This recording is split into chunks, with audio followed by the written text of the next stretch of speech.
In this laboratory in Cairo, scientists stock human blood cells extracted from newborns' umbilical cords.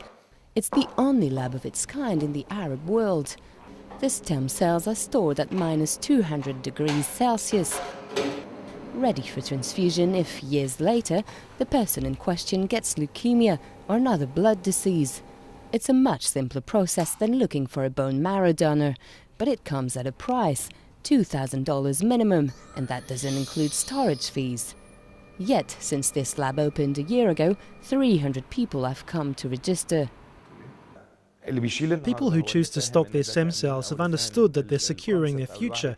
They're aware that this sort of health insurance is as important as insuring their car or their house. These are cells you store for your kids in case something happens to them. More and more labs across the world stock stem cells in exchange for money, buying into the promises offered by regenerative medicine, which they believe could one day cure diseases like Alzheimer. In the 1990s, most developed countries set up public banks to store stem cells, but many have banned the practice in private labs for fear of commercial abuse.